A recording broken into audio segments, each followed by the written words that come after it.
You are a handsome devil. I don't know if I'll get anything accomplished at this remote meeting. But you know, there's a lot to be said about virtual events these days. Why don't you go learn how you can extend the reach of your meeting? I'm gonna stay right here and enjoy my meeting.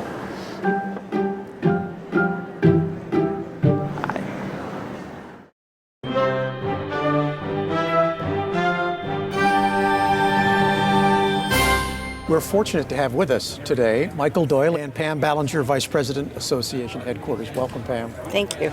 We got a really tough subject. Complement your face-to-face meetings with virtual events, which I suppose for some planners, and I'll talk to you first, Michael, would not be news. But for other planners, maybe this is something they're trying to wrestle with. So where's the state of the industry in this? Well, I think it's probably pretty reflective of a session that I did this morning at Convening Leaders here, where we did a poll, and about 60% of the planners were already doing something in this space, so some type of online engagement around their meeting, but about 40% hadn't started yet. And I think that's probably pretty indicative of what the reality is out there in the marketplace. And what do you think's holding up the 4 out of 10, Pam, who haven't made the leap yet? Well, I think that for many planners, it's not that they're holding back, but I think that they're having a hard time convincing some of the association leaders that there's fear that adding virtual or adding a streaming would decrease registration or decrease attendance, whereas I think what we're finding is that it's actually increasing, and it increases. You can use it as a marketing tool for people that have never been to your meeting. They can get a taste of what it is, and then they want to come back the next year for the whole package. Is the assumption with an online or a virtual meeting that it's real time, or is this repurposed broadcast or broadcast later? I've never been clear on that. Well, most of my associations that are doing this are using it in real time, but then what they will do is archive it. So if the person is signing up and getting it live, they have the option of going in later and getting it as part of the content capture. So it serves, you can do it both ways. Yeah, and there are, the live is one thing, then the engaging them with the archived content is another whole strategy, because you can if you just take the content and put it on your site, people won't find it, they won't consume it, they won't engage around it. So it is really a matter of continuously marketing and pushing that content out to people and getting them to engage around it. But the live is so important because it gives them the opportunity to ask questions. When it's going on live and you have a good moderator that has got a tablet and they're looking at the questions that are coming in from the people that are listening on live, those people have an opportunity to be a part of it. Whereas if they watch it afterwards, it's basically, to get the education, but not really be a part of it. It would sound like, looking at it from my perspective, a lot of extra work on the planner's part. Is it labor intensive? Well, it can be. It depends. There's kind of a scale of production that you can really look at, but it can be something where there are plenty of firms out there that can do a full service engagement for you, so they take care of everything, and you don't, as a planner, you don't have to worry too much except about what is the strategy and what are you trying to achieve with this program. Then you can have either agencies or other providers out there who will engage on it. But there's a lot of planners here that are doing the whole thing in-house, and and it's really a question of what is the goal and objective of that program, and that's going to help dictate how complex and how many parts and how sophisticated that production is going to be. I think there's definitely added time for the planner. Even if you engage somebody that is going to do the whole thing, every planner, as you know, we like to have our hands in everything. We want to touch everything. We want to know exactly what's going on.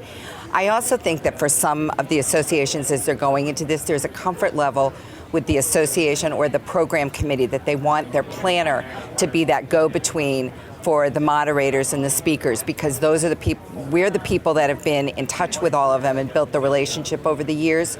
So there's a comfort level there. So the planner really does have to, I think, be actively involved and stay on top of it, no matter whether you've got a company that's taking you from soup to nuts.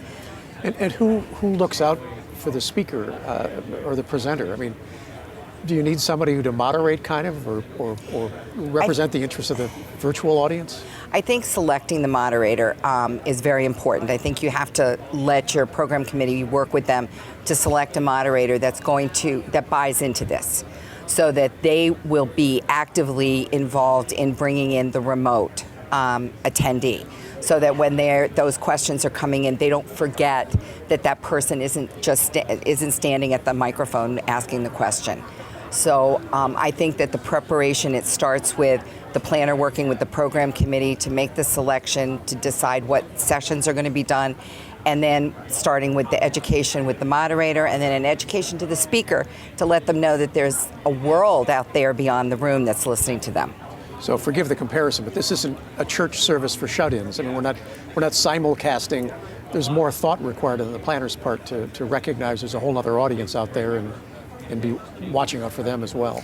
Yeah, I mean, and that gets back down to the planning process. You need a plan for the engagement of that attendee, of those attendees. So you have to know what it is that you want them to see, to hear, to feel, to do, and then have the resources in place, whether it's a moderator who's on site in the live room, or somebody who's off camera somewhere, or off stage somewhere, who's following the Twitter chat or the chats within the system, and really, engaging that remote audience.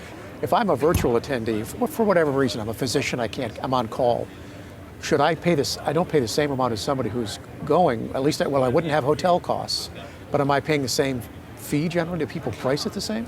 I don't know how other people are pricing, and I know how we price it is we look at, because we're not offering the whole sessions. We're not offering everything. So and remember, they're not coming and eating the food and beverage, and your cost for giving them this session is a lot less than for the attendee on site. What we're looking at what we've looked at is pricing per session, and then giving a package deal for everything. And because we're not giving everything, we're looking at probably about 50% off of where the actual attendee is paying for it. Great. Last question. So the 40% out there who's watching, what tip would you give to the 40% who haven't made the leap yet? Or what suggestion or idea? Well, I would say that to get started, because you are going to go this way, and it's better now to get started and build up your experience now. We're working with the convention centers right now with a program. It's called the Digital Event Center program, where we're going in and we're certifying the different centers out there and creating what we call a hybrid in a box solution for them, which is a starter program for associations that haven't done this before. And it's got set pricing, it's got set programming, and so everything's included. There's no other hidden costs or things that are going to surprise them. Exactly. Pam, any tips or ideas or thoughts? I think the best thing to do is to reach out to people that have used it. That's what I did. I went to some of my other planners or some of the other people that I work with and said, now you've done it. How did you do it? How did it work? Because I think there's a wealth of knowledge out there.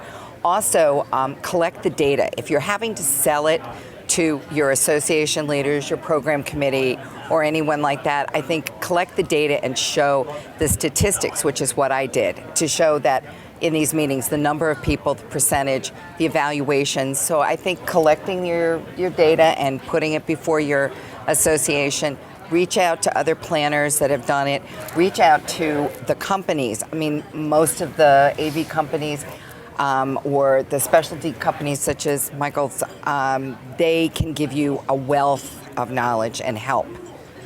And the best advice I can do is really just don't get scared, just do it. Just do it. Just do it. Great. Well, I'm glad this was not virtual. I'm glad it was face-to-face. Yeah. And thank you very much, Michael. All right, thank you. Pam, thank you. Thank you.